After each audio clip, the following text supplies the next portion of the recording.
Welcome to Armchair Expert, Experts on Expert. I'm Dax Shepard. I'm joined by Mrs. Mouse. Hi. Meet me. Remember, I want you to have a sound effect. That's right. I haven't perfected that yet. Okay, a catchphrase. Meep, meep. I hope people realize what a huge deal this is. Ray Dalio is just, he's the Bill Gates of finance. I mean, he is, he falls into this category. We've only had a handful of these people that seem to understand everything about the world, which is very fun when we're talking to somebody and you dance to some other topic and you go, oh, right, they don't just have a cursory knowledge of this. They have the whole picture. Yeah, there's like a full comprehension. Of all things on planet Earth. Right. Yeah, it's pretty wild. It's pretty cool. Ray Dalio is the founder and co-chief investment officer of Bridgewater Associates and a director on its operating board of directors. He has been a global macroeconomic investor for more than 50 years. He runs the biggest hedge fund in the world. It's the biggest, most successful one ever. He has this whole other side of his life, which is just like trying to spread his wisdom. And it's really admirable because he doesn't need to do this. He doesn't need to spend any time doing this. Yeah, it's not for money. No. He's got 3 great books: Principles, Life and Work, and then Principles for Dealing with the Changing World Order, and Principles for Navigating Big Debt Crisis. We're talking a lot today about dealing with the changing world order, which he's got some really fascinating opinions on. Also, he's got an incredible YouTube video he made and animated and spent a lot of time and energy in that's so easy to follow. And it feels like you get an economics degree in no time, and it's fun. Half hour. I loved Ray Dalio. Yeah, I really enjoyed him too. He's also just like really nice and philanthropic and reasonable and all of it. Playful. Also playful. Please enjoy Ray Dalio. He's an armchair expert. He's an armchair expert. He's an armchair expert. Hi, can you hear us? Hello, Dax and Monica. Yes, how are you? I'm good. How are you? Good. Where are we catching up with you? Are you in a home somewhere? Yeah, I'm in my home in Greenwich, Connecticut. I guess saying "are you in a home" is a little misleading. That sounds like you were in like a retirement community. That's not what I meant to say. I'm not in that kind of home, no. Okay, you're just in your home. So tell me about the dog behind you. Oh, I'm so glad you asked. When I was a bachelor and I bought my first house, I realized, oh my God, you have to decorate. I don't know how to do that. I went online. I stumbled upon this dog that I love. It's very regal and Sophisticated. It's sophisticated. So when my wife moved in, she looked around. I had these dumb dog pictures. She's like, you don't even like dogs. I said, I do not, but I like this one. And so it was kind of relegated to the basement for a long, long time. And then now that I have this little attic we record in, guess what? It's now out. It's now part of your identity, I guess. It is. And Ray, you'll be happy to know I met this dog on vacation. Like I was walking at a hotel and someone had brought one of these enormous Great Danes and I felt like the simulation was real. It had left my imagination and had materialized in front of me. Okay, good story. Yeah. Okay, I want to start by saying I have watched you many, many times and I've been fascinated by you for a long, long time. I've been asking for this interview. I'm so delighted you have a book we can talk about. We have a friend in common, Adam Grant. Yes, we do. Sure do. We love Adam. Adam Grant told me all about you. Oh, that's flattering. I'm as curious about you as you are about me, probably more. Well, this is going to be wonderful then. First and foremost, let's talk about that you and Adam teamed up and you did, I guess, what we would generically call personality tests that would basically help guide one how best to work with others. And I'm curious, what was the goal when you went into that? And then what was the unexpected kind of findings? Was there any kind of paradigm shattering results of that? It was part of like a 25, 30-year journey in which I started and ran a company, had a lot of people, 1,500 people, and I saw people thought differently. Then I learned that there are personality profile tests that help you understand that. So I had 150 managers take a Myers-Briggs test. And when they did, and I got the results, and I read the results, I thought, I can't believe that people actually think this way. But when I gave them to rate themselves, how accurate it was, 85% of them rated it a 4 or a 5 on a scale of 1 to 5. And then we started to appreciate how people think differently. And that changed a lot of things because people would get annoyed at each other because they would think differently. You know, like the big picture thinker would get annoyed at the detail thinker and the detail thinker get annoyed at the big picture thinker. But they started to understand that. So over a period of time, I used a bunch of tests. And then I wanted to have one test that was really, really, really great. And so then I went to Adam and two other great psychometricians, which were Brian Little and John Golden. And we put together this test, and I wanted to make it free for everybody. I don't know if you took it. We haven't yet, but I can promise you we're going to, because one of our favorite things in the fact check is to go through and do whatever Adam's experiment is or whatever. Yeah. So we will be doing it live. Okay, it'll tell you a lot about yourself, largely because you're telling it about yourself. Yeah. And also, there's a part of it where if you both took it, you can put the info in and it'll tell you about your relationship. Oh, well, love that. It's the most scientifically researched, Adam, and people love it. So it's making a big difference. Fun. Well, I'm going to point out something. And as you say, all these things are kind of related. This maps onto show business beautifully. It's a very unique skill set to be you, as an example, or I'll point to Bill Gates. Like, one aspect of a skill would be some kind of genius on a topic. For him, it was programming. That's one thing. But then to be able to manage many, many, many people, it's such a different skill set. That person, he or she, has to also be an admiral of a ship. They have to be a leader. They have to get people to work in concert. These are sometimes contrary assets in a person. I think they're universal truths. If you can't work well to help others help you get to where you want to go, you can't go anywhere. Right. But you could be, by some metric, the most talented person in the world. But if you can't get people to follow in the same direction, you're useless. Who cares? Exactly right. And then also, if you're the most talented person in the world, you're talented at one or two things and you need more than those. Yeah. Have you read Titan, the Rockefeller biography? Oh, yeah. Years ago. Thought it was fabulous. I think I had a stereotypical idea of what that man must have been like to have assembled Standard Oil and all these things. What shocked me was, A, that he would lay on a couch in these meetings and drift off, and he was a big proponent of naps, and he really delegated quite early in his career. I would have thought of him as the kind of hammer, forcing everyone to see it his way and whatnot. It's not like that. Yeah, so to me, it's like counter to what this stereotype you see in movies. Success has to do, most importantly, with how you handle what you don't know rather than what you do know. And that how you get it from other people is the most important thing, right? And how you orchestrate those people. It's not like one guy sitting there knowing it all and dictating how it should go. But it is a tiny bit our American fantasy, like the Fountainhead. We like a Howard Rourke who was always right and everyone found out he was right. It's the wrong thing, but yet it seems to be celebrated. But it's the opposite. Everybody makes mistakes and everybody's got a lot of weaknesses. And knowing how to deal with that well, you learn more from mistakes, right? Because it produces pain, and pain says don't do that again or figure out another way of doing it. And then mistakes, it's part of the process of learning. And we have weaknesses. You can't think all different which ways, and you can't have enough info. That's just a reality.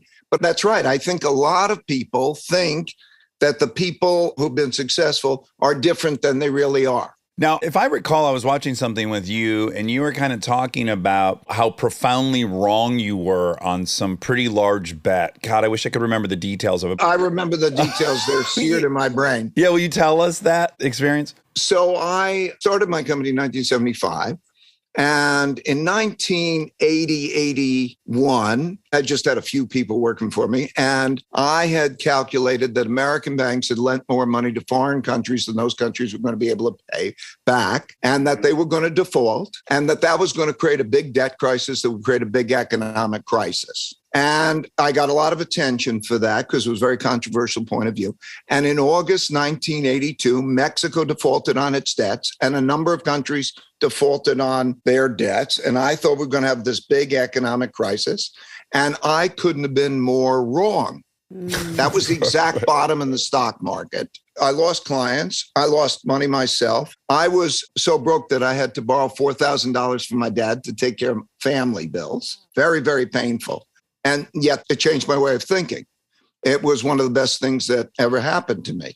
First of all, it gave me the humility or fear of being wrong, but without me losing my audacity. In other words, I wanted to have the great upside, but upside goes with risk. So it forced me to sort of think about how I should be, which taught me a few things. First, it taught me to find the smartest people I could find who disagree with me, to stress test my thinking and hear their points of view. It taught me a radical open-mindedness. It taught me that if I can diversify well, I could reduce my risks without reducing my returns. And it gave me an approach to life. Like I was in a position in which, okay, there's risk and returns. And it felt like I'm one side of a jungle. And then if I can cross this jungle, which is very dangerous, I could get to the other side and have a wonderful life. Or should I stay on the safe side of the jungle and not do that? And, of course, I had to cross the jungle, but how would I do that? And the way that I did it, I learned, was to find people who were on the same mission, who could see things that I couldn't see, and we could see together. And I loved going across through that jungle so much, essentially, that I don't want to leave the jungle. I mean, I just want to be in it with them doing this. That's where the action is. That experience changed my life. I'm a global macro investor betting how the world's going to go. The upsides were a lot bigger than the downsides. And we've been doing that, for 47 years. And it was that painful experience. I learned a principle that is in my mind and has become a habit. Pain plus reflection equals progress. Now, given the fact that you've had the experience and you know what's on the other side of that, has that been successful in mitigating the pain while you're in it? Like when you are finding out you were dead wrong about something, are you able to kind of jump to the excitement of, well, around this corner is something new? Does it shorten that period of suffering? Yes, that's right. Because what it is a lot is habit, and you get your habit from cues. And so what seems to me now is if I have a painful experience, I view it as a puzzle, that if I solve the puzzle, which is, how does reality work and how would I deal with it better in the future, I will get a gem. And that gem is some principle, which I will literally write down and say, okay, now I'm going to do that thing in the future. So my habit has become different. Also, I accept my realities. Life gives you your reality. Some of them you don't like. Reality is not personal, doesn't care about you. It's just reality, and you have to deal with your realities. Yeah. That's the game. I lost a son. Yeah. 42-year-old son. It was the most painful experience. I would rather have died. I would rather have lost everything that I had, and I lost him. And the reflection, the acceptance of the reality, the understanding reality, the feeling of it, I immersed myself in those feelings. Another thing that helps me is meditation. Do you do TM or what do you do? I do TM. I've done that since 1969. Whatever success I've had in my life has been more due to TM than anything else. And the biggest gift I can give anybody is TM or meditation. There are various other ways. I'm just not an expert on them because it gives people equanimity. And it also brings you into your subconscious mind. And in your subconscious mind is where creativity, the flow comes from. And you can align your subconscious mind with your conscious mind, and that works. So those things have helped me a lot. Well, I learned it and I did it for a couple of years. Then we had kids and I fell off because I'm never up earlier, whatever. I miss it so much. I'm excited to go back to it, but I can say that I loved it so much. And as someone who writes, it's a commitment for me to stop thinking in some way. And yet I could come out of it with an entire third act that was just sitting on a platter. Right. That's exactly how it works. I'm sure you've experienced the same thing. You sit there and you meditate.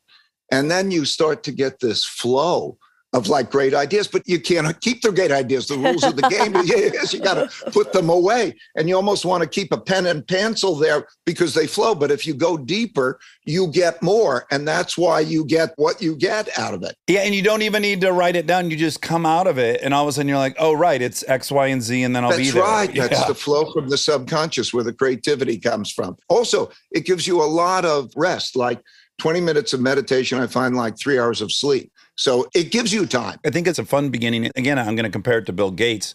This fascinating background of how he happens to be living next to a library that has one of very few mainframes and unlimited hours on it. Kind of the Malcolm Gladwell. Random coincidences coupled with this incredible genius that lead to this outcome. And I think it's really interesting that you caddied originally when you were younger, and that one of the people you caddied for, George Lieb? George Lieb. Lieb, his okay. name, and Don Stott is really the guy who had a bigger effect. Okay, but you were taken under these people's wing, yeah? I was 12 and I was caddying, and the stock market was hot at the time. And I'd caddy and I'd take my caddying money and I'd put it in stocks, and I was with him, and that got me hooked on the stock market. And it's so true that a lot of people I met, if you know Jack Dorsey's background and a lot of people's backgrounds at that early age, that's right around puberty. And you think differently pre-puberty than you think after puberty. You learn differently. And that experiences around that can have a very big effect. You can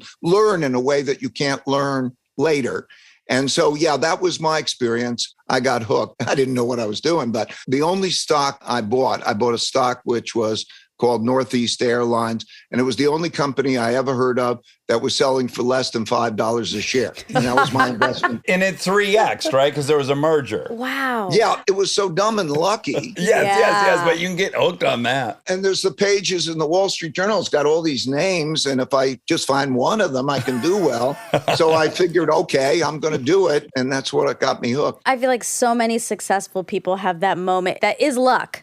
There's a luck moment early on that teaches you, oh, I can do it, or I'll keep going, or that's fun. Like without that, who knows if you would have. Yeah, if you had continued. lost, if it had gone belly up, you might go a different path. Who knows? Right. Oh, I hate this thing. Yeah, like Yeah. Jordan hitting the game-winning shot in North Carolina. Like he makes that shot, he's probably going to make those shots the rest of his life. He knows it's possible minimally. Yes. Yeah. Well, you feel it. Mm-hmm. I think games are part of it. I have 3 sons now, and one of them is into education through gaming. Oh, that's clever. Talk about a spoonful of sugar with the medicine. Yeah. So he hijacks your reward system, but then gives you protein. Vegetables.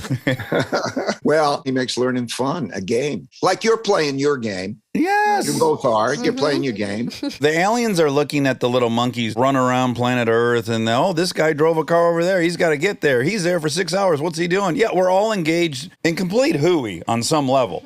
Yeah, that's why I like the conversation, because we also are into our games and we can be too much into our own games and our own worlds. And you don't know about the other worlds and the other games. And that's really interesting to know about them. It is. I say this often. I still have a fantasy. Like I had one big paradigm shift. I grew up in Detroit and then I've lived in California for 27 years and my thinking is radically different. I'm not saying one's better than the other, but I experienced this metamorphosis of thinking and I enjoyed that. I often fantasize I have one more in me. Like I don't know if I go to Europe or I go somewhere, but I'd still like to shatter this one and try a third one out. I'm hooked on many. Okay. And you don't have to make it your full-time thing. I like to find the people who are the most different all around the world. I built relationships over decades doing that, and it brings you into different worlds. I love that. I'm hooked on that. And I'd imagine for you, like the billions of dollars, whatever, but to have access to people, that's the real currency. Look, I never even tried to make money,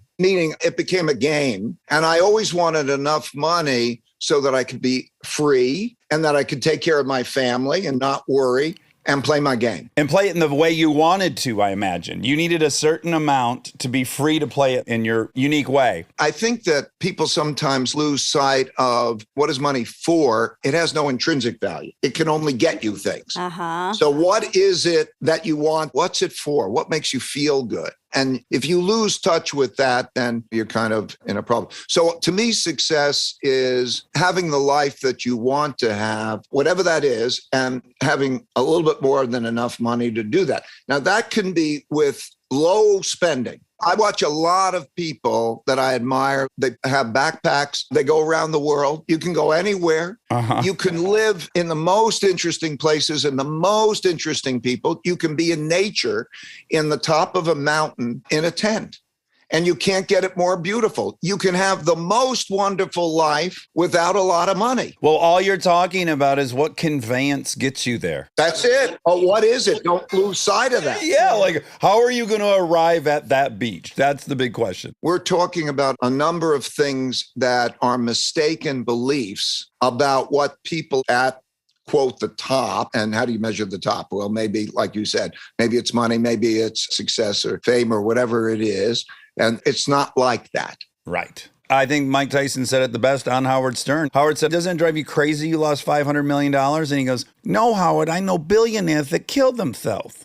He wants happiness. He wants contentment. He wants purpose. I think it was a great way to sum it up. It doesn't equate in the way you would want it to equate. Right. It can be on anything. You can develop an obsession. Yeah. You have to be careful for the obsession.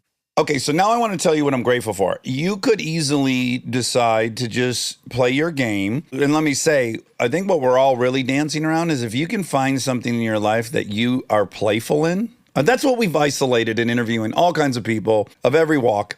If someone has a flair, if they have got some playfulness directed somewhere, generally those people are pretty content or interesting or engaged. They're curious. Yes, there's like a playful curiosity and an excitement about trying to endlessly understand this place we're in.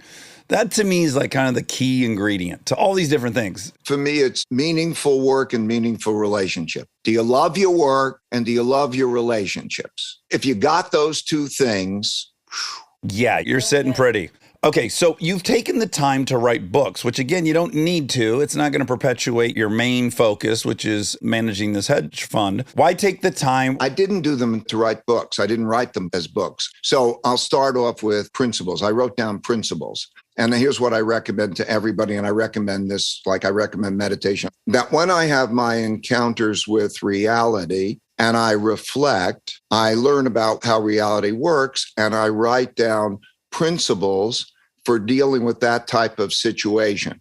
So I started to do it for investments, but I do it for every aspect of life. And so on the first book, I had this collection of principles that I wrote down over several decades. And then I approached a stage in my life where I decided to share them. Yeah. So what was different is that I shared them. The book that's recently come out was a study I did for myself to deal with the world we're in. I needed to do that. And I decided to share it where I didn't in the past share it. And the reason is where I am in my life cycle. And I think almost instincts happen to you at different phases of your life cycle. I think there are pretty much 3 phases in one's life cycle. In the first phase, you're dependent on others and you're learning with your parents and so on. Second phase is you're independent and others are dependent on you and you're trying to be successful. In the third phase of life, there's a transition to that third phase. You don't want to be more successful yourself. The priorities change, but there's an instinctual behavior, which is to pass along what you have that's valuable. I'm in therapy real hardcore for the first time. And what we kind of came to recently, so I'm 47. I don't have any more career aspirations. I love this. I'd love to keep doing it. I don't have a growth set much anymore. I've conquered the things I wanted to conquer. I have the kids I want. I have the wife I want. And I think there was this uneasiness for me for the last couple of years where I'm like, what's next? Because I don't want to climb any more mountains. What I slowly figured out and what the therapist pointed out to me is like, increasingly, I love being available to younger dudes. I love it. I'm sober. Have had a really twisty career. There's little opportunities I have to be of value in dudes' lives. And I'm finding more and more like I'm loving it in the way I used to love touchdowns. There you go. And I'm like, oh, I guess that's where I'm heading. And I need to embrace it and stop holding on to the other version. That's right. That's that habit, the obsession. You kind of have to let go, meditate some more, let go. And then what do you feel? How do you feel? You're lucky to have the freedom. It's wonderful because you're free of obligations. You just make choices. Yeah, so grateful for it. It's just a different well to get my esteem out of, and I really am excited about it. Now that I can identify it and recognize, oh, I love this. This is something that gives me great pleasure, and I'm endlessly available to anyone who needs that. And I like it. You're not taking time away from something else. And anyways, it's funny you would say that because I just had that kind of realization recently. You're 47, I'm 72. Uh-huh. So at 72, man, you better do your planning. You better do your giving now.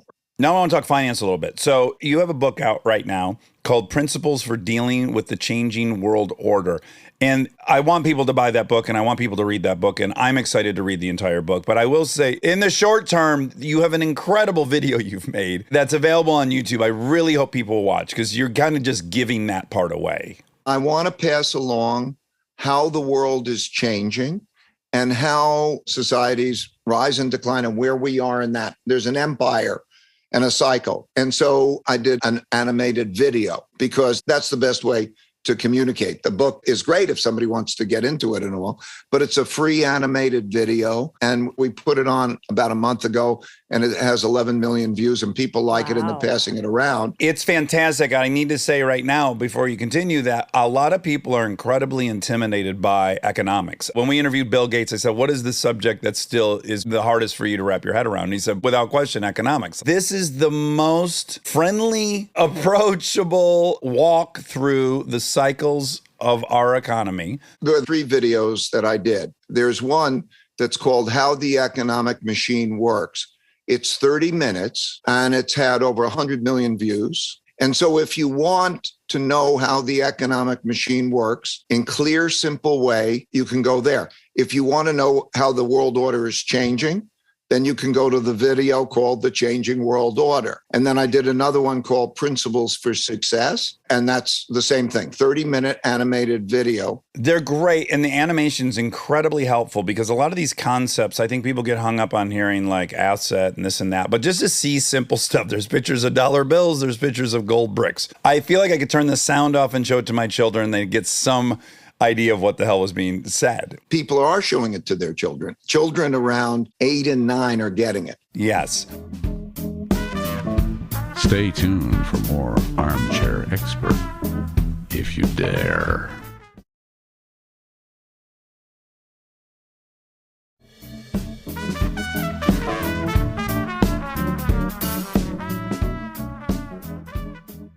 Let's talk about the specifics, and I'm going to maybe try to Reader's Digest. Basically, what you said is that the most confounding episodes in your career were ones where it was the first time you were ever witnessing this, and you assumed they were kind of novel. But then you took the time to have a 500-year view of everything. And lo and behold, nearly everything that you had witnessed in your lifetime that was novel has happened several times before us, and that one can learn with pretty high predictability what's going to happen ahead of us because they're so cyclical in nature, which seems impossible to believe when you're in the middle of a cycle. But alas, they are, viewed over the long arc of history.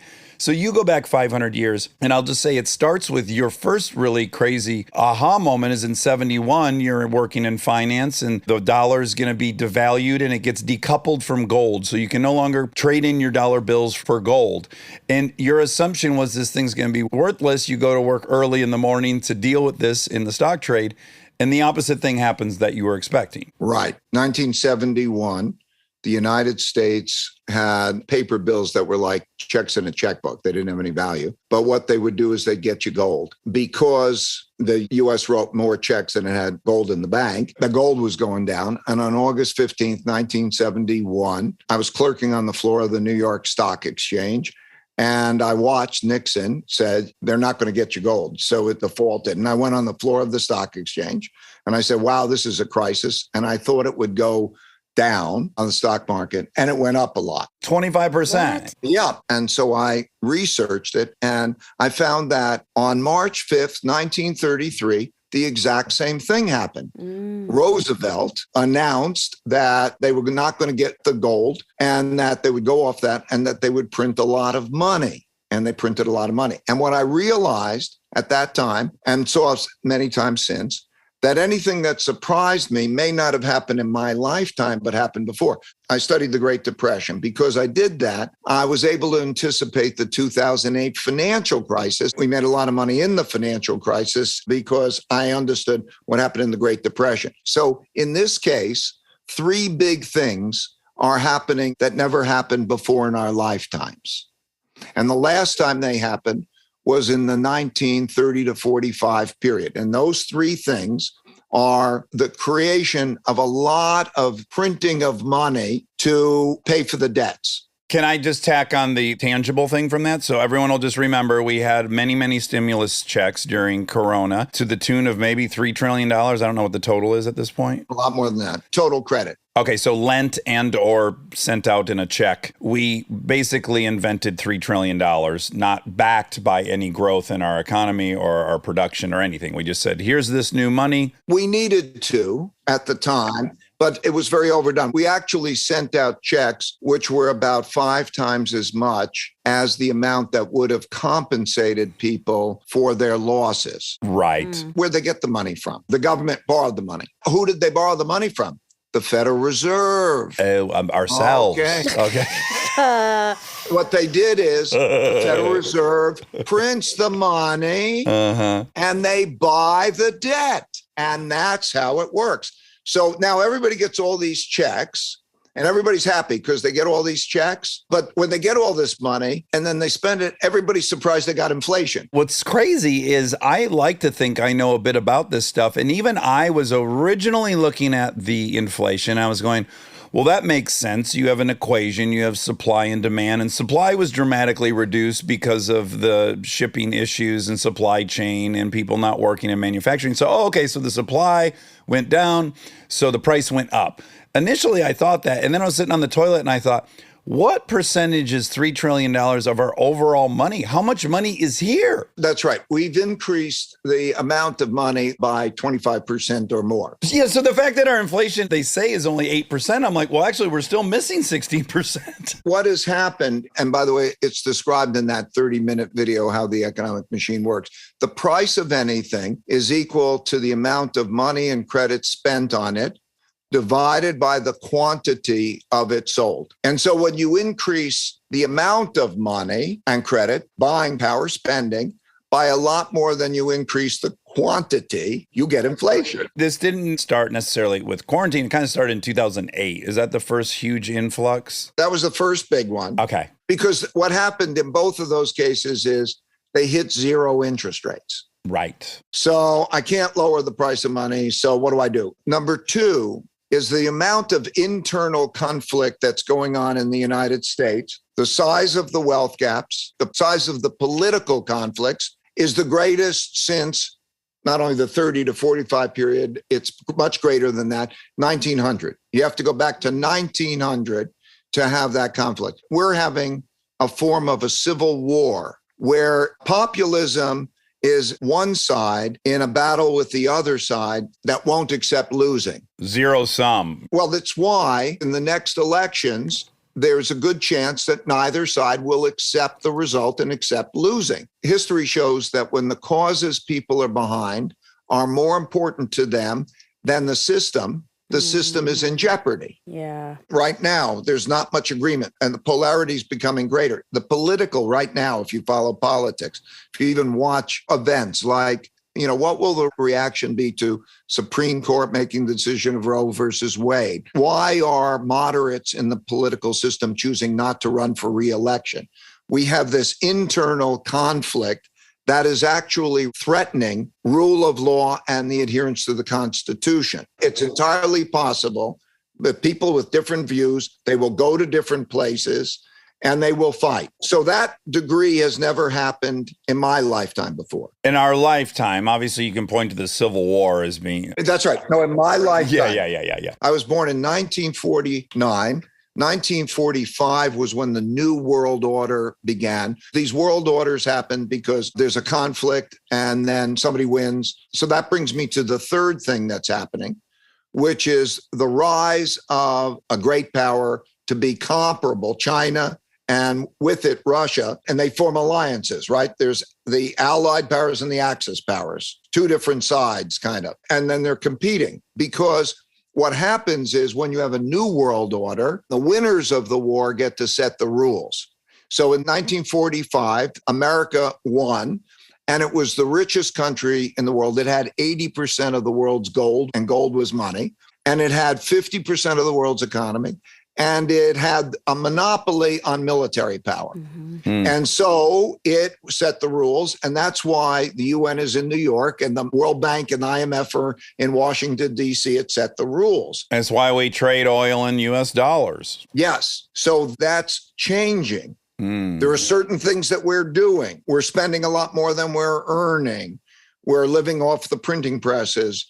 We're letting the infrastructure go. We're giving our next generation debts. We're not educating all children well. Well, I like what you point out in previous times I've heard you speak on this. It's not a gap in wealth. In addition to that, it's a gap in opportunity. The gap in opportunity is what is striking. That's right. I live in Connecticut, and my wife works to try to help the worst performing, the poorest neighborhoods. And I know this intimately. Let me give you a statistic. Connecticut is always number 1, 2, or 3 in terms of average per capita income, richest. In this state, 22% of the high school students are disengaged or disconnected. Disengaged means that their absentee rate is greater than 25% and they're failing classes. And disconnected means they don't know where they are because they've dropped out of school. 22% of the high school students in the richest state in the country. You go to these neighborhoods and they're just up the road. And I live in Greenwich, Connecticut, and there's Bridgeport, Connecticut. Here, the per capita in the public schools is $24,000 a student. There, it's $14,000 a student. But they need a lot more money because they're growing up in poor, terrible environments. We have not created an acceptable bottom. Yeah, it doesn't even need to be equal. It actually needs to be greater to compensate for the standard deviation lower and nutrition and all this stuff. That's right. My dad was a jazz musician. We didn't have money. My mom was a stay-at-home mom, but I had 2 parents who cared for me, loved me. I went to a public school and I came out and there was equal opportunity. That's all you need. Yeah. Or at least one parent. And then if you got one parent, it's very difficult. And if you don't provide that, then you're going to have children who are going to be so disadvantaged that rather than assets, they'll become liabilities. And it's so unfair. So you can go back and you could see, I can go back and study all these empires. And it's a basic thing because you don't know where the talented person's going to come from. It can come from any part of the population. And so you get more resources of creative people that way. You get less liabilities in it. So it makes sense for the system. And it's fairer and so on. But we don't do that. You are of the opinion, and I agree with you, it's not just harmful to the people who are left out on the bottom of the ladder. It's actually harmful to the overall system. In your book, you go back 500 years, you look at the Dutch Empire, and you look at the British Pax Britannica Empire, and then you look at our empire. And so are they parallel? I have to be objective. And the only way I can do that is have objective measurements. In that book, you see the measurements. So you can look at where we are in education relative to the rest of the world, where we are in infrastructure, and you could see that change. And you could see how the United States is in relationship. I put 18 countries in the book, and I have 24 measures, which I'm putting online. So you can see those things objectively. And yes, of course, it's common sense. If you educate your people and they are more civil with each other, and you provide equal opportunity, the system will work better. And you'll outcompete other countries that aren't offering that. That's right. In this world order battle, and we have a world order battle, there is an allied and axis power kind of thing that is emerging. There's certainly a competition. There are 5 different kinds of wars. There's a trade war. There's a technology war. There is a geopolitical influence war.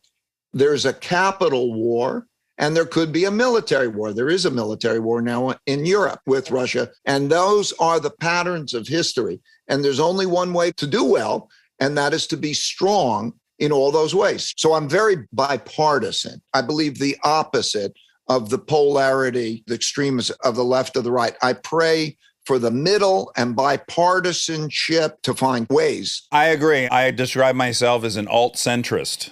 I'm like, I want to remind people how much we need all perspectives and how we've only achieved great things by pressure testing, and both sides should have an opposite. Someone should be looking out for the individual. Someone should be looking out for the masses. We need both perspectives. Someone should maintain capitalism. It's the best system. But also we have to have another side that's saying, here are the failings of capitalism. How do we regulate it, make it equal? And then you have to agree to compromise. The problem is we do have both, but then no one is saying, and we'll meet in the middle. Yes. Yeah, I've watched the process evolve in the cycle. So what happens is you have the war, you have the new rules. Wars are sort of great equalizers, and then you come back. And then you have a period of peace and prosperity. You have peace because nobody wants to fight the dominant power, and you have more equal people, and then they have prosperity. But the way the system works is over a period of time, that creates differences in wealth. And that's fine. You provide capital. That's the capital system. People with great ideas come along and they're productive and inventive and they produce great things and so on. But as they obtain the greater wealth, they also obtain greater benefits, like they could educate their children better. Yeah. And if you're poor, you don't get to educate your children better. And so the polarity increases and it becomes unfair because, we all should have like equal opportunities. Yeah, minimally, everyone should be able to agree about that. And then you also build up a lot of debt. Here's the irony of it. As these cycles begin at their later stages, the rich are the ones who get into debt. Now, you would think it's exactly the opposite, right? Because if you're rich, it's easier to have a good living standard and save. But like the United States, when per capita income was 40 times that in China, it started to borrow from China because they have a big saving mentality. When you have a poor person who doesn't have much, they want to save. That's me. I'm a hoarder. Their saving is in our currency because when they think, how do I save in world currency? I'm going to buy dollar-denominated debt and I'm going to save in it when we borrow. And that's been the case. We didn't experience what our prior generations experienced. I know my dad went through World War II. He went through depression and war. His mentality is very different in terms of, what you take for granted or how you save. And that creates a cycle. Now, throughout the last 100 years, there was this kind of prevailing theory that we would become so intermeshed with other countries and this world economy would somehow safeguard us from military conflict because everyone would lose too much. And that thus far has proven not to be true. We've been interlaced and yet still acted against our best financial interests. I do feel like this one could be a tipping point. I'd love to hear your opinion on it. I look at this situation with Russia right now and I think, wow, this might be the first time it doesn't work. That you just can't do it, that the price is so big that your war in itself will be untenable. I also hope China's looking at that and going, ooh, okay, that really can't be done anymore. I'm kind of optimistic that that's what's happening right now. As brutal as this is and as much as I hate what's going on, I do feel like there could be a paradigm shift in that China is going to have to look at this and go like, wow, we will absolutely devastate ourselves to ever invade Taiwan militarily. Do you think it's going in that direction? There are two things that you're touching on. First was interconnected and therefore safer. That was the theory prior to World War II because they would marry each other. Yeah, the different empires. Royalty would be married and everybody's in the same family. Yeah. There's no evidence that that's true, either in the actions that are being taken or in history. Even members of the same family can kill each other.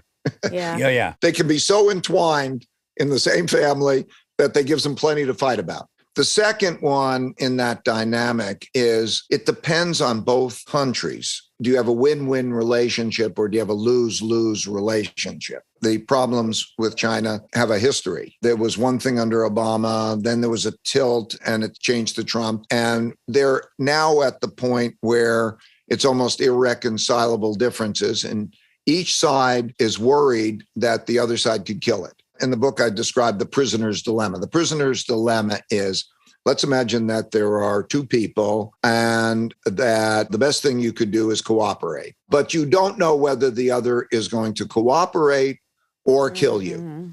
What should you do? You should kill the other one because otherwise there's some risk that they kill you and survival matters and it's tough to get to cooperation. And so we're kind of in that situation now. China is essentially in the enviable position of finding out how a war goes. And so because the NATO countries and Russia and the Ukraine are in its type of war, you can see how that goes. You can see, for example, that the U.S. brings out its big weapon is sanctions. By the way, sanctions have always in history been the big weapon that's brought out before the big military weapon. Like in World War II, Japan was expanding in Asia and the United States imposed sanctions. They sort of embargoed the oil, made it more difficult for them to get oil, and they froze their assets. And so they were stuck, and then they reacted and they bombed Pearl Harbor. And then we had World War II.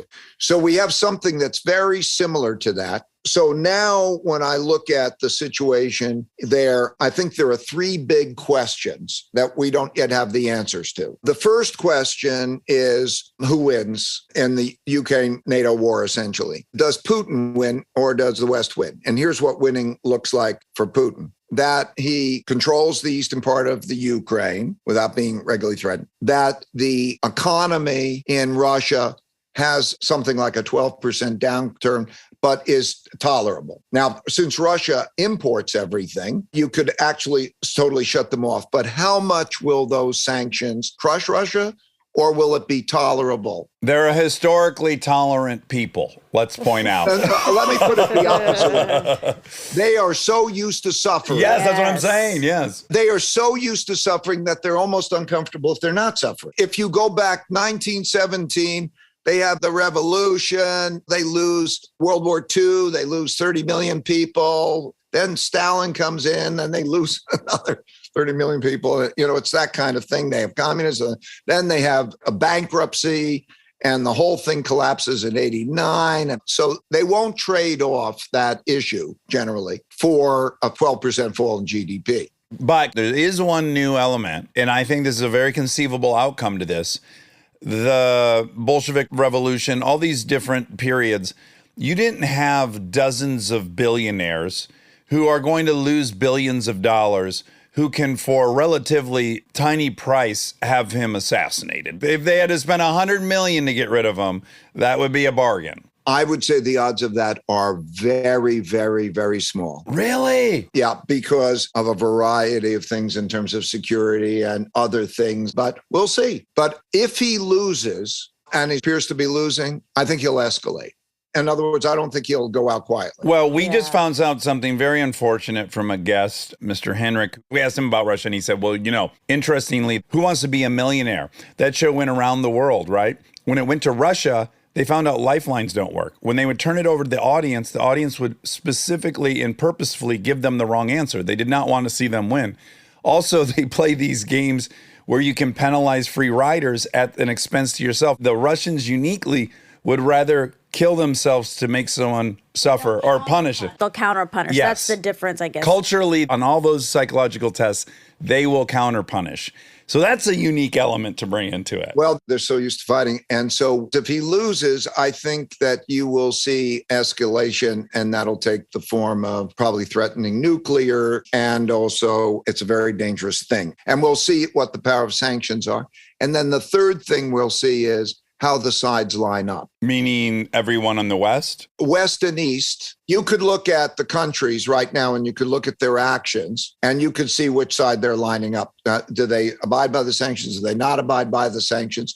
So the beginning of the picture of which are the allied countries and which are the access countries. Like in World War II, there's a European war and there's an Asian war, and different countries line up, but you know, by and large, they're consistent. And so we're beginning to see those things. Wouldn't you agree that there is more consensus than we would have probably predicted 2 months ago? Only in Europe. It's so interesting. And I could rattle the countries off.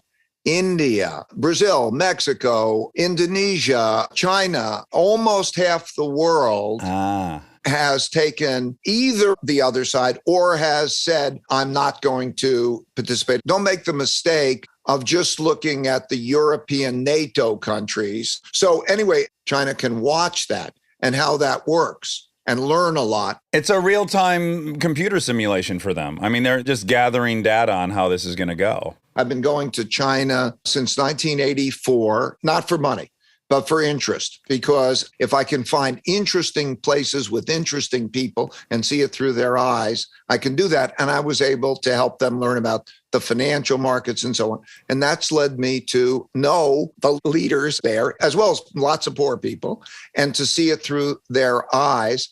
And I would say they do not want a war. Right. They seem very pragmatic, and the goal to make the whole country prosper through this complicated system they have, which is using capitalism to generate stuff that'll be redistributed in some fashion. I also think something else we haven't had before that's new during this war is social media, is like a younger generation who's super interconnected.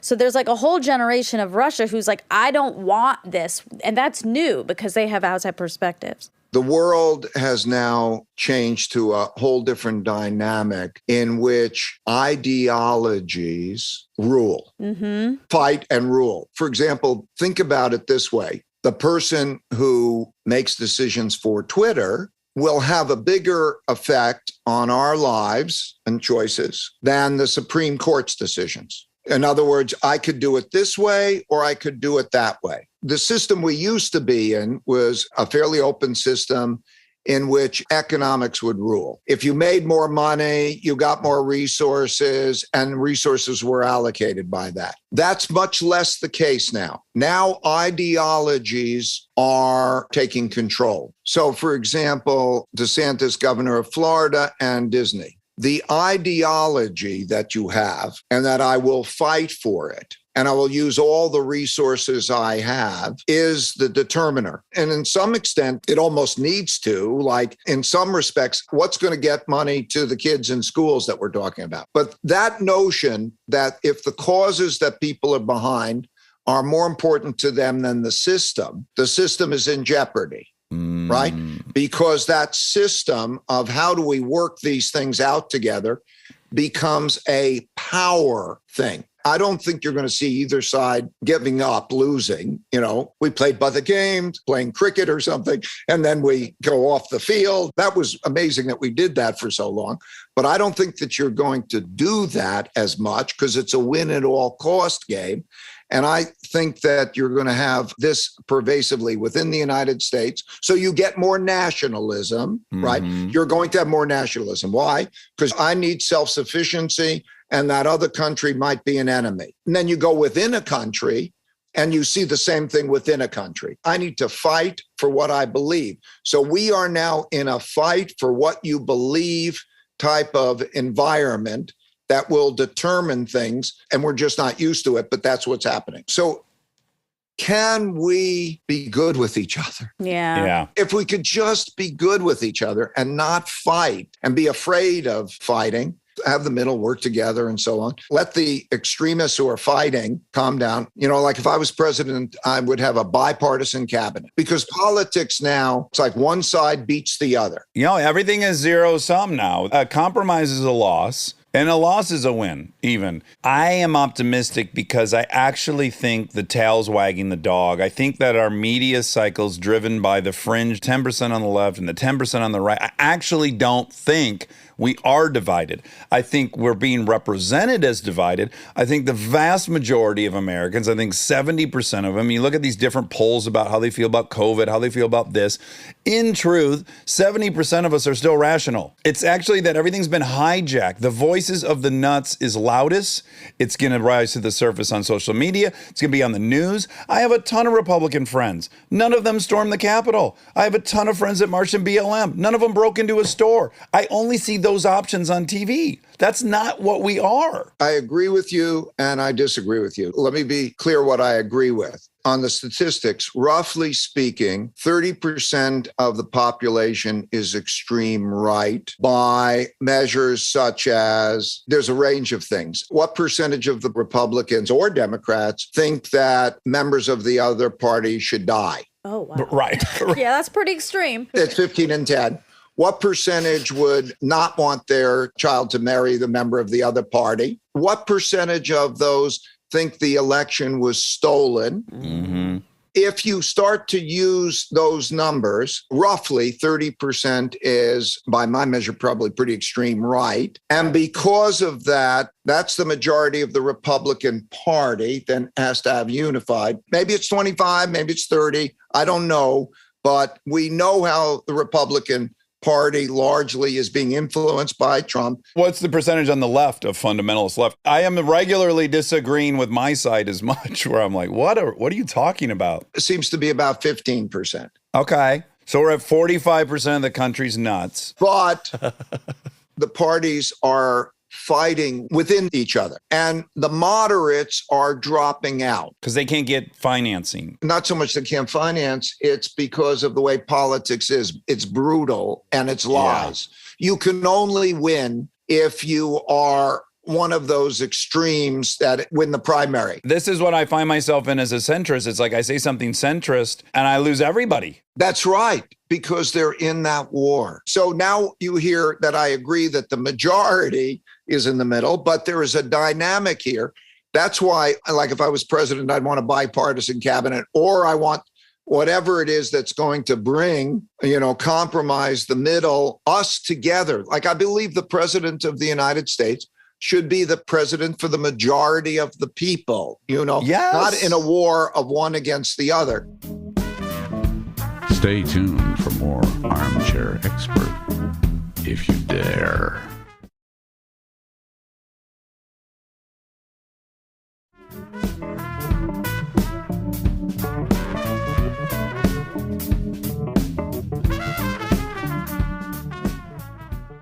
I think there's a systemic problem, by the way, in terms of the way capitalism works that needs to be adjusted, because the profit system and the reward system doesn't accomplish all the goals that we need to have accomplished. In other words, do we have broad-based prosperity and opportunity? So there are certain adjustments that can be made to that to make it work better. Which ones do you support really quick? Because the left would have a redistribution and the right would likely to address that, have like advance in technology and productivity. The right, the capitalists, know better how to increase the size of the pie, but they don't know how to divide the pie. And the left knows how to divide the pie, but they don't know how to increase the size of the pie by being more productive. Right. What a great way to say But it. can both happen simultaneously? They both can happen simultaneously. Okay, there we go. Like an investment in good education. I'm just giving one good example. Invest in good education. Have an acceptable bottom so that the kids don't become those adults. I'm in Connecticut. $600 million a year is spent on incarceration. Yeah. Because the kids grow up in these households. My wife trying to help in Hartford, Connecticut. She's with the mayor of Hartford, Connecticut, and they're in a control room and they could see the gangs and everything. And the kids have a problem walking to school because they have to pass through neighborhoods where there are gangs and shootings. She says, why can't you have the police assure safe passage? Well, they can only afford 275 police because it either has to come out of that or the food or whatever it is. So the capitalist system is a remarkable, fabulous system. But when it produces the big inequalities of opportunity and productivity, yes, we could make good investments and infrastructure. When this went down and they have school, the kids didn't have computers. And they didn't have connectivity. That's like not having electricity. Yeah. How can we have that? So what we had to do, we do it philanthropically, but it's not enough. And so there's capitalism that can increase productivity. You can increase the size of the pie and you can distribute it well. There are things you can do. Yeah. I get frustrated, as I imagine you might too, is there are very fiscal conservatives that don't want to acknowledge what the formula is. So to your point, 600 million on incarceration, there are very inexpensive investments that'll yield 5x results downstream. The healthcare situation, this gets frustrating because it's like, well, I don't want to pay for everyone. Well, but you do, right? You recognize that you do let everyone come to the emergency room. So what does that cost? Like, these costs aren't gone away. What's the most affordable way to do this? It's literally economics. That's why I think the president, they should have the equivalent of the Manhattan Project with moderates from both parties work together to re-engineer this and agree on it. And everybody's so hung up, it's got to be exactly the way they want that you get nothing. Exactly. It's got to be perfect. Look, I don't care what they agree to. If you have smart people from both sides and they come up with a program, I'm almost certain it's going to be much better than what we've got. Well, it's kind of like when people with the gun control, that the response is like, well, then the bad guys will have the gun. But that would be very similar to saying when we pass drunk driving laws, like, well, but some people are still going to drive drunk. Yes, they are. When you or I criticizes that side, that thing where we think we're right, and they think they're right, therein lies the problem. Exactly. Because we each think that we're right and we got to get it that way. I don't give a damn. like get in a room and work it out. And let's get the moderates working it out and then deal with their own extremists. Get the majority who is in the middle and then have them, maybe you need a third political party or something. Well, I just want you to rest assured, I'm having the privilege of saying these things to you because you're here. Generally, I'm the person servicing the right perspective, and I think I do a pretty fair job of it because most people I interview are liberal. It's all priorities for me. This is how I think about it. Yes, I have an opinion about Roe v. Wade. Yes, I have an opinion about education. Yes, I have an opinion above all those things, which is functionality. If we cannot function, all those other things are irrelevant. So I have to start with priority number one is we have to start functioning. We're in the same position. I can give up all that. Yes, to see it function. If we don't see 70% of the resources of the government going to arguing about two fucking issues that have no compromise, like what? I know. They don't have a compromise. Let's move on. And it can threaten the system. Exactly. To your point, they're going to dismantle the system to try to make these two issues work. I think what you're going to see is lack of obedience. So the federal government or the Supreme Court will make decisions that will not be followed by the states or local governments. Yeah, for sure. And then you have a breakdown of the system because you know what will happen then? Then you have power. It's just a test of power. You hurt me, I'll find a way to hurt you. It's happening It's real time. literally So happening. Oregon's building a bunch of abortion clinics on the border with Idaho, knowing which direction that's going. And I'm in support of that because of my own position on it. Then Idaho's going to do something weird. Now you got Idaho and Oregon are going to be at war. This is madness. Okay. This has been so fun. I want to ask you one theoretical question because this is a debate I have with my good friend Eric Richardson, who, by the way, turned me on to you. You're his absolute deity in life. He's a trader. You kind of remind me of him. Yeah, he's got a little of the Ericness. He can't be that smart. He and I often sit around and we talk about this. I'll try to lay it out really simply. Okay, money is a story. Wealth is a story. We've seen numerous times throughout history when the Civil War happened, the North had to have their own currency. They just printed a bunch of it. When the currency's been anchored to gold, gold is finite, but when you unleash it, somehow it becomes infinite. There is an interesting thought, which is on some level, this is all untenable. To your point, we're not selling as much as we're printing money. We don't have a GDP to justify the amount of currency. The bill must come due. And then there's another voice in my head that says, or does it? Because it's a story. And really the whole thing to me seems to be almost entirely driven by consumer confidence. It's like we either believe it's working or we don't. Because it's a story, is there a future in which the bill never comes due? Because somehow we've been borrowing, printing, lending. It should have collapsed long ago, it appears to me. And yet here we are. Is it anchored to reality because it's a story or not? One man's debts are somebody else's assets. The world right now is holding a lot of money in debt instruments. It could be money market funds. It could be bond funds. And we were in an environment in which bonds went up for 40 years and everybody's comfortable. And there wasn't an inflation pressure. And so everybody thinks that cash is the safest place to be because they don't think about its buying power. And so what happens is you have to satisfy both the debtors and the creditors, which is difficult to do when you've got more. Okay, you got a lot of debt. Because if you pay that debt back in real money, in hard money, so the guy gets paid back the buying power that he lent, that is going to be really bad because you won't have enough money. So the easiest tax is to tax through the printing of money. And that's because, like, nobody asked where did the money come from. You know, the checks came in and we're all happy. Yeah. And we didn't take the money away from anybody, but you lose the buying power. So as you get the inflation for that, you get the behavior change. So still, like, you have to make a choice. Do you want to own that stuff or not?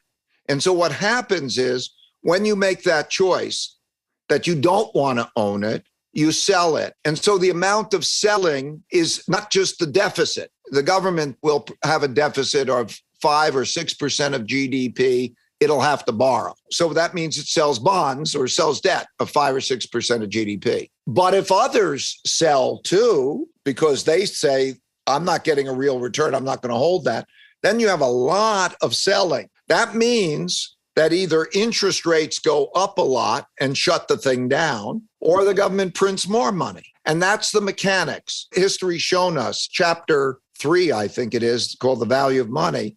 And 100% of the time when they're in that position, they'll print the money.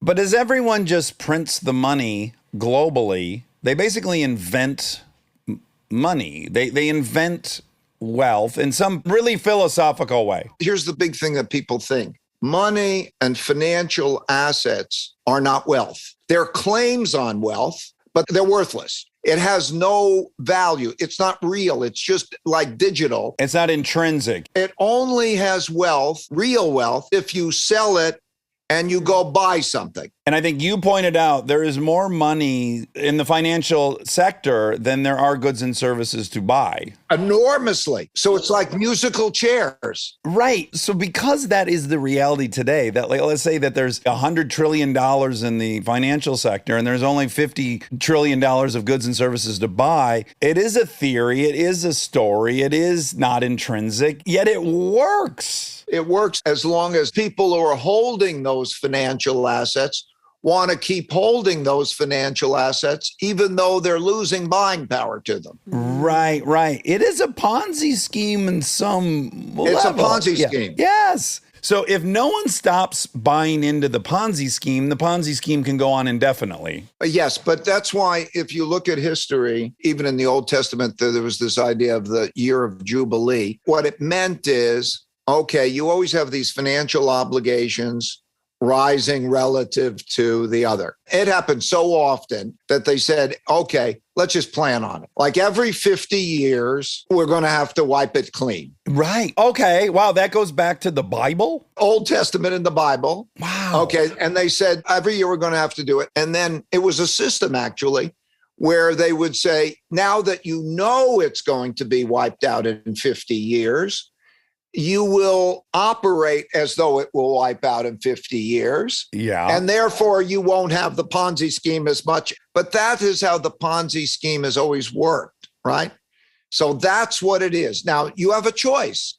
You can hold those things. But then as they start having bad returns and you're holding them, you're losing money. what are you going to do? How are you going to deal with that? You're going to sell it or you're going to attempt to. I want to be first out. Of course, of course. It's so confusing. I mean, it must be flattering to you that you have the knowledge Bill Gates struggled with. I hope you take some pride in that. I love Bill Gates. I love our conversations. And it's just like having conversations with Adam or something. Yeah. Or with you, right? Everybody's got a picture of a little part of the world and we get to exchange interesting thoughts. And, you know, everybody's has a piece. Nobody's got even a significant piece, you know, just they're all those pieces. And you still don't know that you're right. Well, thank you. I still don't know I'm right. People sometimes will ask, like, what have you guys learned over the 4 years of interviewing every Thursday? Someone absolutely at the apex of their discipline, be it Adam, be it Bill Gates, be it you, be it Obama, all these people. My conclusion now, talking to a good deal of the people, is no one knows, you know? Everything's kind of a spectrum. You might be 68% right. That's pretty fucking good. There's no binary. We're doing our best. We see some part of the cave with our flashlight, and everyone should have that kind of humility because everyone's a little bit right and everyone's a bit wrong. But that's why you can be righter. Yes, right. You can be righter if you go through the jungle like I'm describing with people who could see things that you can't see and you're open-minded, you can be righter. And a win for you career-wise can be 60%. That's why I say that the key to success is much more in knowing how to deal with what you don't know than anything you know. It's a good takeaway.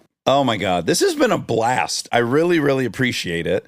I hope I get to speak to you again in the future. I look forward to it. What a pleasure. I really, really enjoyed it. And again, for people who want to watch this incredible animated YouTube video that I watched today, it's entitled, I Just Fucking Threw My Pieces of Paper Away. I can help you with this. Okay. It's called The Changing World Order. You could see it on YouTube. It's actually fun to watch. As you said, it's completely approachable by anyone. I really encourage people to watch it. And now I can't wait to watch the machine one too, because I missed that one. How the economic machine works in 30 minutes. Great. And then also for people who want a deeper dive, buy the book as well of the same title. My pleasure. Okay, Thank be you. well. Thank you both.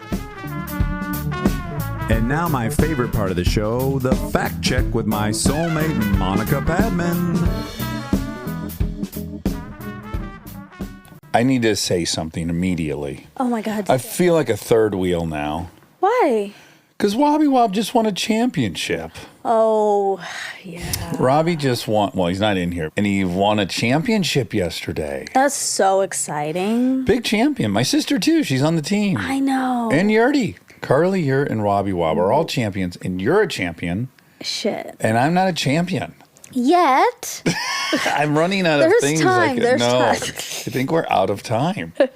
Well, once we get into Wade Spades, we'll be champions at that. Could be a spades champion. Yeah. That is something maybe in my future. Exactly. Okay. I don't want you to give up on your dream. The only thing with spades is there is an element of luck. It's hard to be a course. champion. There's an element of luck in any championship situation. there? Yeah, I mean skill, but also Like your cheer routine. Yeah. It's not really luck. It's like you practice it quadrillion times and then you just land everything. yeah, but it could be the one. I mean, you're right. It's all skill. It is. Unless you were like performing somewhere where sometimes there was 0 mile an hour wind, sometimes there was 75 mile an hour wind, then luck would be an element. That's like on cheer. They do have that because they are outside. They're outdoors. Mm-hmm. Your voice sounds a lot better, by the way. I only remembered when it cracked just now and got Yeah. bad again that I realized, oh, it's good again. It's been a wild ride. Another thing you need to know, update. I'm 30 IQ points dumber than when you last saw me. Oh my God, tell me. Well, on Friday, kind of out of nowhere, because when I quit things, I know like a couple weeks ahead of time I'm going to quit them. Yeah. But I woke up Friday and I was like, today's the day.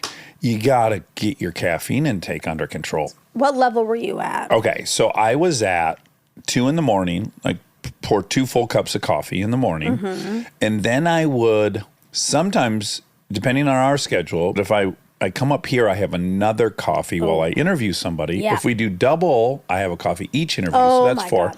If I work out, I also have a pre-workout. That's a lot of caffeine. And then I'll bang back a couple Diet Cokes, one with lunch, maybe 1 or 2 in the evening with Yeah. dinner time. Yeah. What is that? A quadrillion milligrams. Oh my God. So I see you have a caffeine-free Diet Coke. I know. And no coffee poured. Do you notice it didn't smell good in here when you walked in? Yeah, it smelled Poopy. Yes, exactly. So starting on Friday, 1 cup of coffee. Wow. Oh, it's, How's it going? I mean, Have fine. you been It's irritable? Oh, good question. No, pretty not irritable. Unirritable, not irritable. Irritable already sounds like the negation of something. It's irritable. Yeah, so I'm just irritable. Anywho, so I went down to, now I just have 1 coffee in the morning. And one day I had 1 Diet Coke, but then I haven't today. seems And low. one of the days I didn't have a Diet Coke. So it was literally just 1 cup of coffee each day. Wow. And so yesterday I was at the Hansons Mm-hmm. and Matt was nice enough to compliment my new watch. And I'm not wearing it now. Oh. I think you saw it, but you didn't like it, so you didn't compliment me on it. I saw it? I think so. When? Maybe you didn't see I didn't it. notice. I haven't seen Okay. a new watch. All right. Is it Shinola? So you just buried the headline. Sorry. So at any point, and I think people think it's real gold, and I make it very specifically. I tell them it's not real gold. Okay. Because it's solid gold looking. Is it plated? It's like electrostatic. You know, it looks like gold. Okay. It's not even gold plated. Okay. Okay. And they say what kind it is. And then I say a Movado because I went to look to see if, and then blank, cannot think of Shinola. I own 3 Shinola watches. Yeah. These are my favorite watches. Couldn't think of Shinola. Never did. What's Movado? That's another Company? like company Oh, you on. just said it because you got worried about saying you couldn't remember? No, the one I was wearing was a Movado. But what Oh. I wanted to tell them is that I had tried to see if Shinola had a fake gold watch. Okay. So I went there first. They didn't have it. So then it was just a random fake gold watch search on the internet, which brought me to Movado. Wow. Similarly priced, similar quality, I guess. I don't Okay. actually, I can't speak on that. I've only had it for a week. That's not the point. The entire point of this thing is that I could not think of Shinola. And I have been wearing Shinola watches. Again, I have 3 of them for a decade.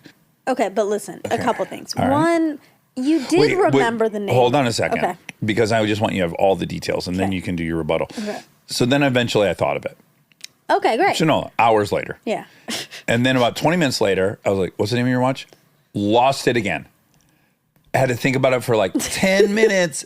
I quizzed myself like 7 more Yeah. times throughout the day. And 4 of those times I couldn't get it know. after already struggling with it all day. I know you're putting a lot of pressure on yourself, and this happens sometimes. One, that story's complicated. There's a lot to remember. Like, you did remember the actual. So, The actual. You just fart. No, but I do a phlegm. Okay. Oh, good. Put it in a Perrier can. You did remember Movado, which is the Right. actual name. You just couldn't remember one detail Oh about my God, I you lost it. love Shinola. Literally, I was going, no, but this is the other one I was trying to remember, and then I lost it. Oh my God, it's so scary to me. It is scary. Okay, but this has been happening to me. But I don't want to say this on air because it's going to offend someone who I love. Uh-oh. Well, I try can't it. remember somebody's name. Oh, okay. I've been having this, Yeah, trying to figure out their name. Yeah. but this is crazy. It's the same thing. It's your friend who I love, who loves me. Fabian. Yes! Yes. Well, in your defense, let's leave this in. Fabian, I'm so sorry. But in your defense, there's no other Fabians. That's what's spectacular about Fabian.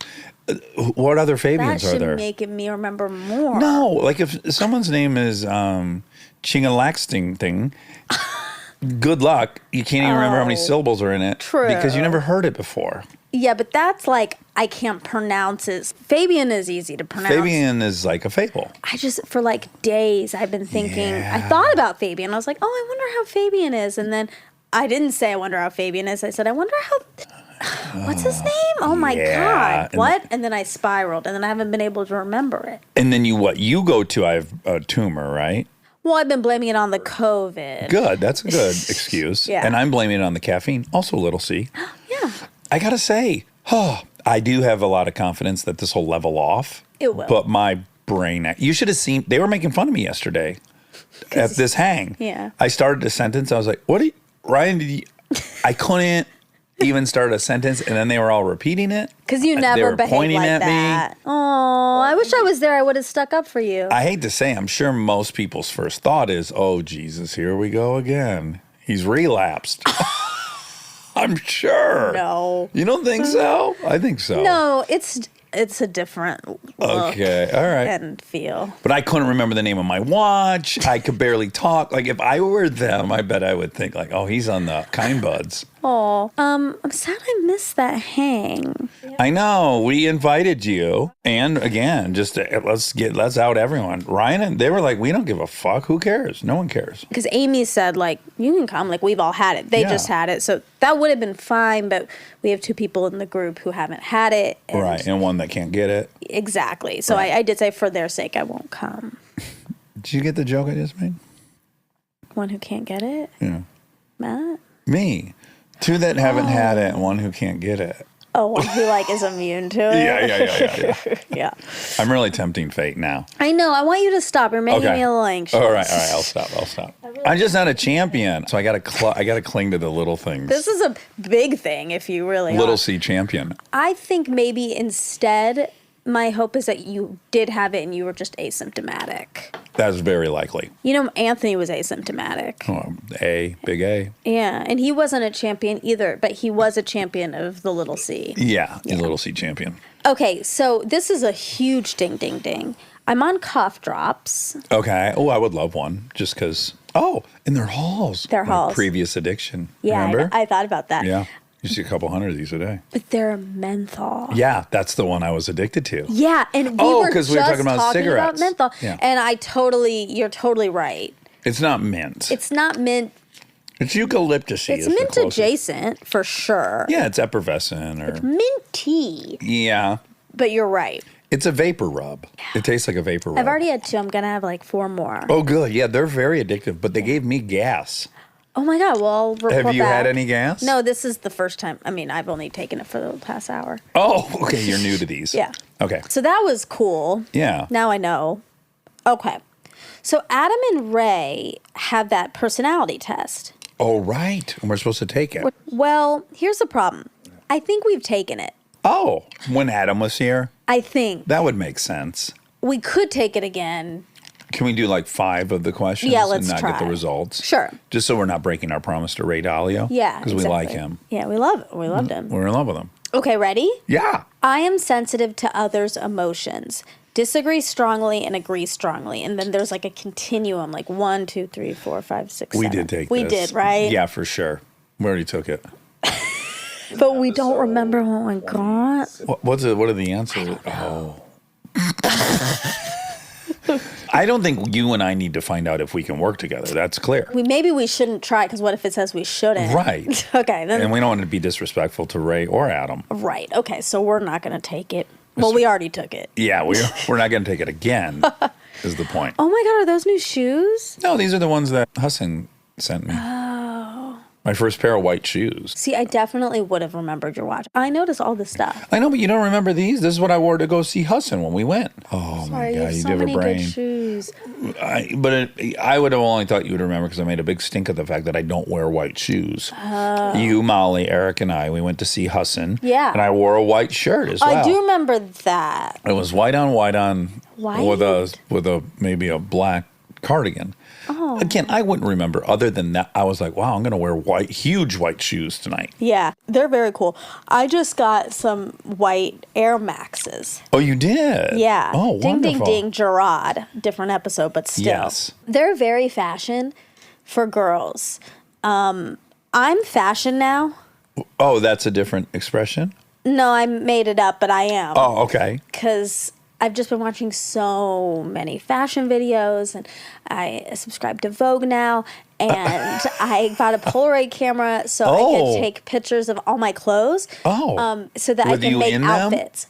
No, I'm gonna Oh. hang them on my closet door, and then I can see. It's just hard to see. Mix and match. Yeah, then I can mix and match. Right. Oh, I can't It's a wait. new era. This is very much like Nirmala's gardening schedule. It sounds like. I know. Yeah. I'm so You can't escape it. I really can't. No. But I'm really excited. And then you'll have a big whiteboard that you're pinning all these photographs to. Then mix match the photographs. I think I'm gonna do washi tape. Okay. You know that little tape? It's a small tape. Okay. And then I'm just going to hang the Polaroids with that tape Oh, okay. All over your wall. of the closet. Oh, the closet. Okay, Yeah. great. So that when I open the closet door, I can see all the options. And you'll be like, I want L4. yeah. Okay. Yeah, exactly. I'm wearing a cute outfit today. Yeah, big time. Pink. I always get scared when I announce a color. Yeah, it's There's pink. always pushback from you.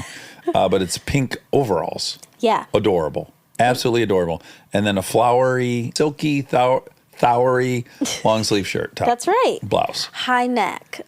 Exposed necklaces. That's right. Pearl necklace. Pearl and gold. Right. But that was a gross. That's Oh, it was gross. well, you Had know what pearl. boys. Yeah, I I know. They've ruined it. It's not me. I just wanted to warn people that it was the actual jewelries. Actually, a pearl necklace. Okay. So we're not going to take that quiz. So that's over. Well, it turns out we're compatible. Oh, this is just a shout out to my friend because he talked about psychometricians, or he just mentioned the word in regards to the quiz. He paired up with some psychometricians. I bet that's a word most people don't know, but I don't. Yeah, one of my best friends, Robbie from home, is a psychometrician. Really? Yes, and they basically like monitor tests. Okay. So like he worked at one He point. tests I think, tests. Kind of, yeah. We'll Okay. get him on here. All right, great. Oh, I got to interject with one thing. So as you know, I'm coming from the dermatologist. Yeah. They cut something off my arm I was curious about. And then she used that little zapping tool that cauterizes and burns. Ooh. I said, oh my God, what's the name of this thing? And she pointed, it was written right on the wall. Should have taken a photo, but we got in a little fight over it. And I said, oh my God, I got to find one on the internet. I want one of these so bad. Oh. How many times have you been in the dermatologist so they can just go zap, zap, zap, zap? I want that. Well, wait, but first they cut it out, right? Yeah, but sometimes they just do some zapping. Oh, okay. Yeah, and I want that thing. Okay, And of so I course you said, do. I'm going to try to find that on the internet. And she said, please don't. And I said, well, I think, and then it became the age-old debate. Oh, boy, what'd she think? She mostly was just laughing. Then I told her how I pulled the rod out of my hand, and then that kind of got me some street cred. Not enough for her to co-sign on me buying. Okay. It was called like a charisma. Like it was a K-A-I. Oh, shit. I got to correct myself. So a couple pilots commented. Oh. Some nicer than others. I'll start with the guy that was big enough to say, he's like, you blew all the language. Like, that's not what any of the things are called. You meant flaps when you said ailerons, and you meant this and that. But is it called a yoke?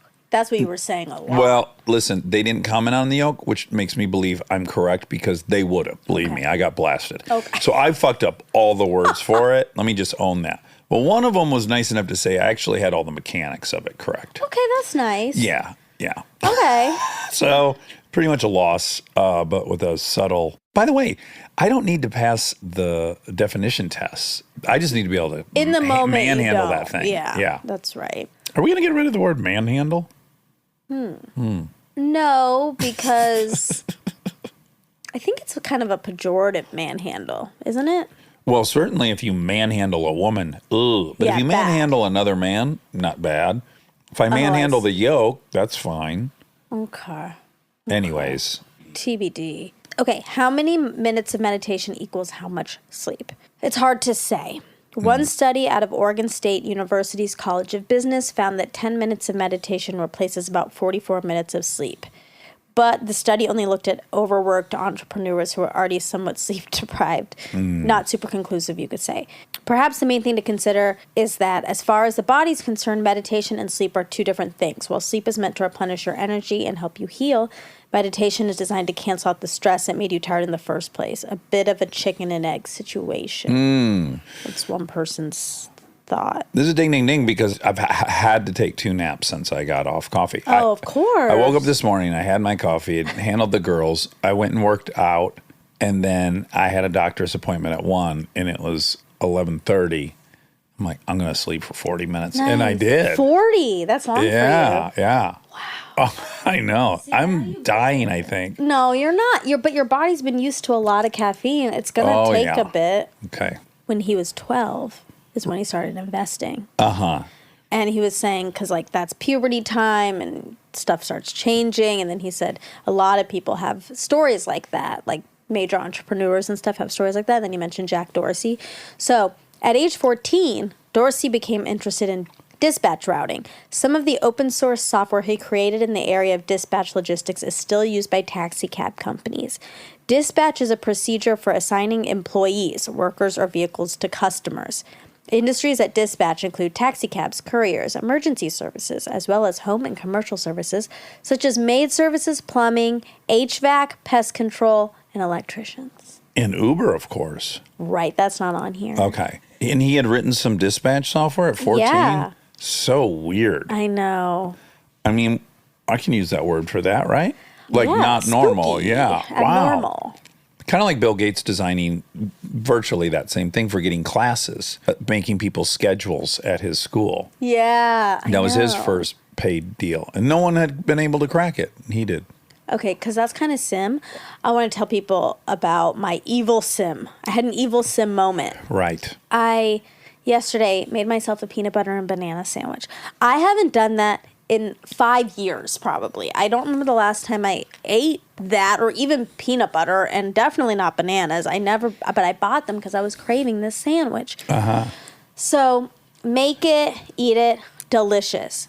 I am literally wiping my mouth of peanut butter when I open my email. And there's a recall. It's from Instacart. And it's like, warning, one of the items you bought might be recalled. Yeah. It's the peanut butter That you just ate. that I just consumed. And I'm horrified to see the brand because that's my favorite brand, the most trusted I brand know, we in peanut won't butter. say it. Well, everyone but it's knows obvious. it. Jif. No. Well, it's in the paper. Okay, that's true. Some have salmonella. Yeah. But you didn't have any gushies I afterwards? did, You had a actually. gushy afterwards? I did. I don't know if it was Oh, related. I had 2. Humans are impossible to figure anything out. Because you did so many things. You got COVID, you went here, you went there. You had Exactly. bananas, could have been in the bananas, listeria. I doubt it, Jif. but yeah. Yeah. Wow. I And know. were you banging them vitamin C still? Like 6 a day? No. You were over that phase? Yeah, I wasn't doing that. And in fact, I took electrolytes after because of the squish. Right. And then the funny thing is that you're like the electrolyte police and you didn't take any electrolytes the first 5 days of Little C. Except the emergency has electrolytes, and I took like 40,000 milligrams of it. Right. Actually, more than that. I don't even know what a good or bad amount is. Me either. Anyway, that was bad, Sim. Bad. Right. Yeah. How much total credit given during COVID, lent and given? 4.6 trillion in total aid spending, total budgetary resources. 4.6 trillion. Wow, wow, wow. Yeah. That's a lot. I know. We brought up alt-centrist. It seems like maybe I've got a funder. Yeah. For your t-shirt company? Well, just for my movement, my Oh. alt-centrist movement. Right. Yeah. I got to say, I was a little disappointed by the data he gave us. I hope there's conflicting data. That's really like 45% of the country's bonkers. 30% of the Republican Party is extreme And right. 15% of the left. Liberal Party, yeah. I got to say, in all my liberal circles, I'm hearing people. Well, let me ask you, have you noticed any movement in the people you know? More central? Oh, yeah, central. Oh. Yeah. Maybe. I personally don't feel like I am super close with anyone very extreme left. I'm not saying it for the country. I have no clue what the country is, but I feel like Californians are starting to get frustrated with a lot of the liberal policies. Oh, yeah. I think you mean homelessness. I mean homelessness. I mean the taxes. The fact that our gas is $2 more expensive than everyone yeah. else is driven solely by taxes. Yeah. A lot of people are frustrated with how long we held on to our COVID standards. Feels like several things have been percolating up Interesting. where I've heard people start to go like, yeah, I'm just not with all this Yeah. anymore. I guess that's true. I feel that in the unhoused sector for sure. That, yeah. Yeah. That's complicated. Oh, ding, ding, ding. Because we were talking about, are we willing to break down this entire system over like 2 issues? Oh, right. Which, no, we shouldn't. Right. We have to be really aware of that.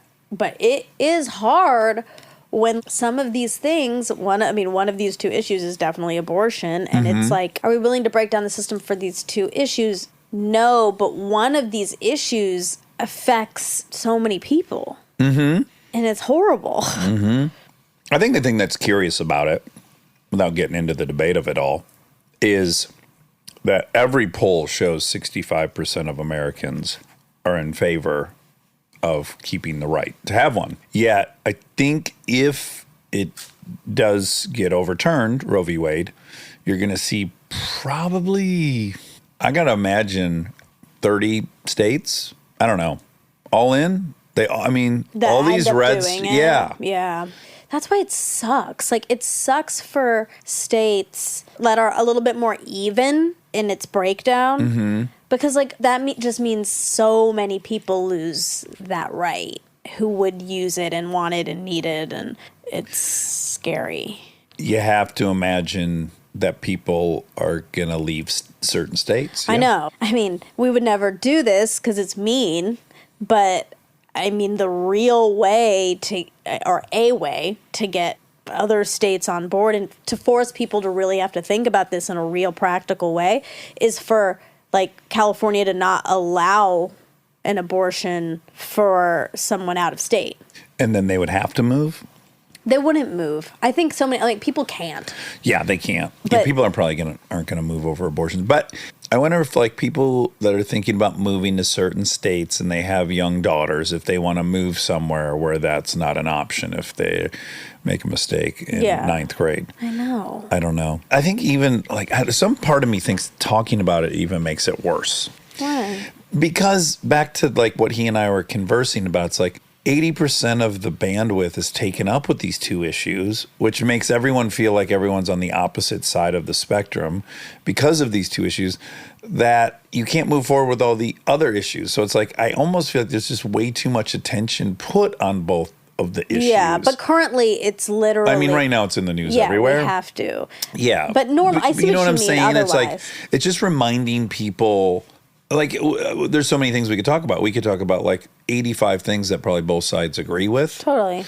Or we could shine a light on this thing that's no one's ever going to agree on.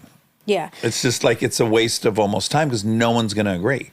Yes. I mean, I understand that. And let me be clear. I'm not, because I'm sure there's a lot of people on the left that are mad at me for saying that.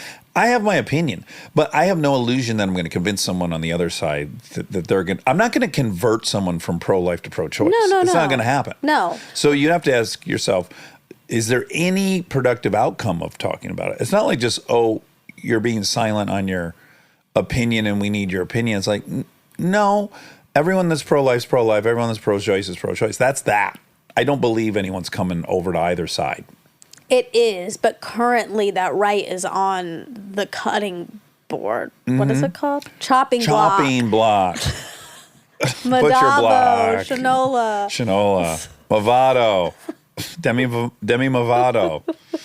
Yeah, so I do think we have to talk about it, and like, women do have to think about this all the time.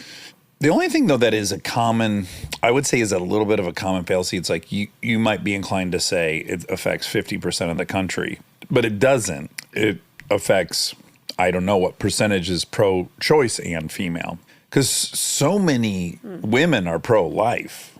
I think most really religious people don't really have a choice. But some religious people, I would say like younger religious people, let's say, would never get an abortion. Like they personally would never, but they are for the right to. Oh, right. Sure. Yeah. And that to me is like, no one's forcing you to get one. But I know, but it's like they think they're killing babies. And, Yeah. Yeah. On a lighter note, have you watched the George Carlin documentary? Mm-mm. Have you seen it pop up? I think so. I think it's on Netflix. HBO. Oh. Fuck, I don't know. It could be on either, to be honest. But it's pretty awesome. I'm only through part one. There's 2 parts. But it's incredible because they're playing clips of his that are like 25 years old. Oh, cool. And they're talking about this phenomenon that people use his memes in all the current debates. Like he was so on to everything. Ahead of his time. Yes. Interesting. So smart. His verbal ability was kind of unparalleled. Yeah, it's one of those things. Was he ahead of his time, or are these things just cyclical? Remember the favorite quote that you hate, but that is true. History doesn't repeat itself, it rhymes. Yeah. See, this is when it applies. Right. It doesn't repeat itself. It rhymes. That's an abstract one for I me. love it. It's a great one. Okay, someone commented based on the last fact check that we should call our hotel One Night Stand. I saw that too. And it's amazing. It's incredible. Great job, Armchair. Yeah, really great One Night job. Stand. And just to remind everyone, the name of the full T-Rex skeleton was Stan. Yeah. Yeah, One It's Night perfect. Stand. Although we encourage people to book it out for like 3-4 Well, nights. sure, but it's just a real cheeky name. It is. But feel free to spend a week there. If you want a honeymoon at One Night Stand. Or just regular fun. Oh, yeah. No, well, right. You don't have to be married. We don't want to put That's not into what I was saying. I was people's just, heads. it's customary for people to go for like 7 days on a honeymoon. Oh, That's what true. drove that. Yeah. I'm not trying And to if you exclude want a lover's single. getaway. If you want to butt fuck and do whatever you want to do, I don't care. All right. All right. That's all. I'm glad you're back. Me too. Love you. Love you.